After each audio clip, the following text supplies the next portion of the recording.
Ternyata ini yang membuat masyarakat menjatuhkan pilihan saat pilpres.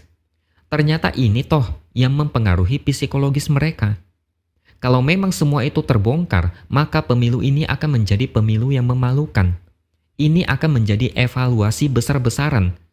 Kalau tidak ada hak angket, semua ini akan tertutup rapat dan di masa depan ini akan terulang lagi karena efektif. Pemilu akan menjadi pesta demokrasi yang kotor. Apakah kita harus memaklumi itu selamanya?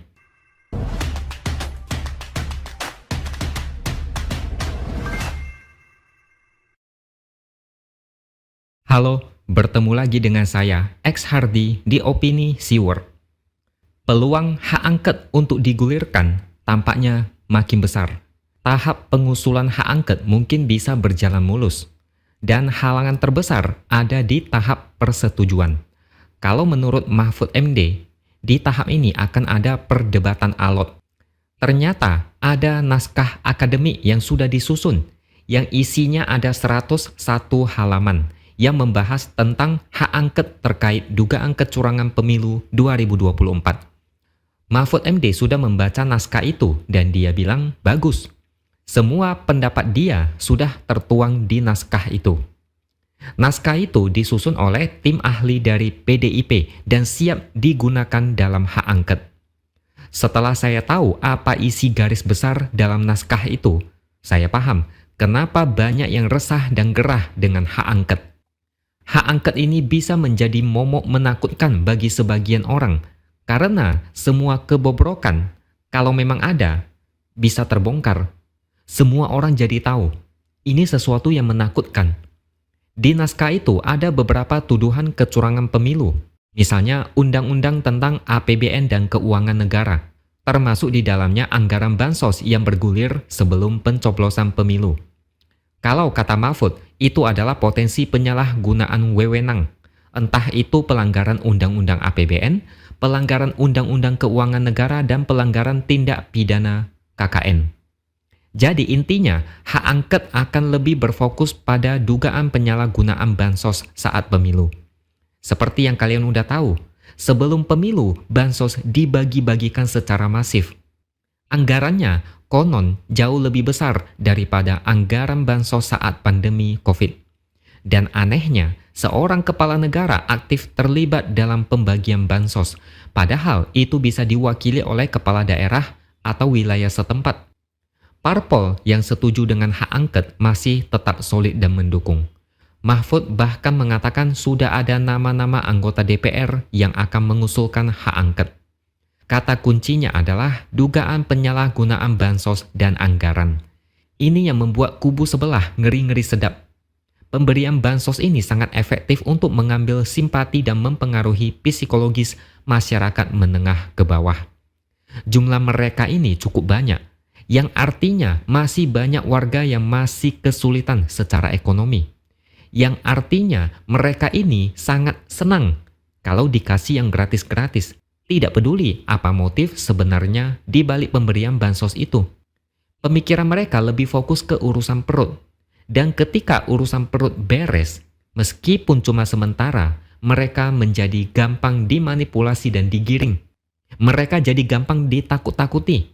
Dan ketika pembagian bansos ini diduga menyeret ke arah penyalahgunaan wewenang, ini adalah manuver politik yang sangat sistematis. Makanya kubu sebelah sangat panik. Mereka bukan takut soal dugaan kecurangan di pilpres. Mereka lebih takut hal lain, misalnya masalah bansos ini. Makanya saya nggak heran ketika ada yang teriak-teriak menolak hak angket karena berpotensi memakzulkan presiden. Padahal hak angket ini tidak berniat melengsarkan presiden. Narasi ini dibuat supaya masyarakat awam terpancing dan ikut menolak hak angket.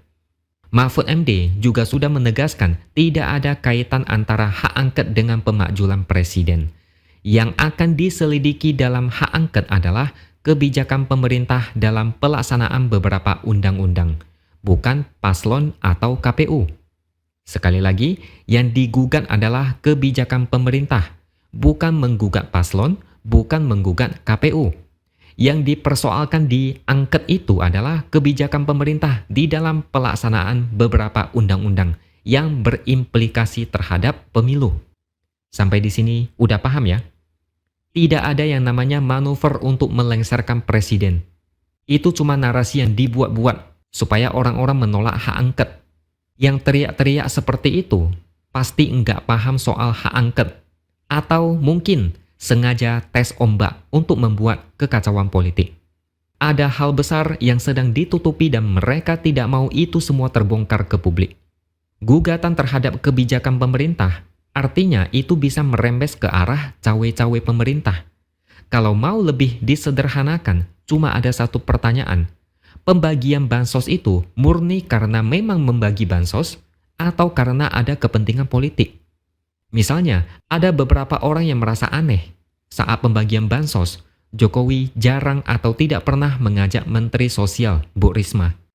Alasannya sih karena bansos yang dibagikan presiden berkaitan dengan cadangan pangan. Urusannya langsung ke Bulog dan Badan Pangan Nasional. Saya nggak tahu alasan ini masuk akal atau tidak. Tapi pembagian bansos itu tidak bisa sembarangan. Penerima bansos benar-benar harus yang layak menerima, yang memang secara ekonomi agak sulit. Dan data penerima bansos itu harusnya dari Kementerian Sosial kan? Tolong ralat kalau logika saya ini salah. Tapi saya mikirnya begitu. Kalau tidak melibatkan Kementerian Sosial, rasanya agak aneh. Itu cuma satu contoh aja. Banyak lagi misteri yang belum terpecahkan soal bansos ini. Hak angket inilah yang akan membongkar apakah ada titipan politik dalam pembagian bansos. Hak angket memang tidak akan bisa mengubah hasil pemilu. Tidak ada niat untuk melengsarkan presiden. Tapi hak angket ini bisa membuka mata kita semua, kecuali yang memang sudah buta mata dan hati. Setidaknya, kalau nanti memang terbukti ada kecurangan, ada penyalahgunaan wewenang, ada kejanggalan dalam pembagian bansos, kita jadi tahu, oh ternyata gini toh. Ternyata ini yang membuat masyarakat menjatuhkan pilihan saat pilpres. Ternyata ini toh yang mempengaruhi psikologis mereka. Kalau memang semua itu terbongkar, maka pemilu ini akan menjadi pemilu yang memalukan. Ini akan menjadi evaluasi besar-besaran. Kalau tidak ada hak angket, semua ini akan tertutup rapat dan di masa depan ini akan terulang lagi karena efektif. Pemilu akan menjadi pesta demokrasi yang kotor. Apakah kita harus memaklumi itu selamanya? Coba pikir lagi saat Pilkada DKI 2017. Ada kelompok yang memakai isu agama untuk memenangkan calon tertentu. Ternyata berhasil. Kemudian di Pilpres 2019 ada paslon yang merangkul kelompok ini. Kenapa? Karena mereka anggap itu efektif untuk menang. Tapi sayangnya gagal. Makanya jualan agama tidak dipakai lagi di pemilu kali ini. Ini sama dengan cara-cara yang dipakai di Pilpres 2024. Kalau tidak dibongkar, di Pilpres selanjutnya pasti akan dipakai lagi karena efektif. Hanya ada dua cara untuk mengatasi ini. Yang pertama, mereka kalah setelah memakai cara yang sama. Yang kedua, pakai hak angket untuk membongkar semuanya supaya ada efek jera dan hal seperti ini tidak terulang lagi di masa depan. Oke, sampai di sini dulu opini dari saya. Subscribe channel ini supaya makin berkembang dan jangan lupa tuliskan komentar Anda. Terima kasih sudah menonton dan sampai jumpa lagi di lain kesempatan.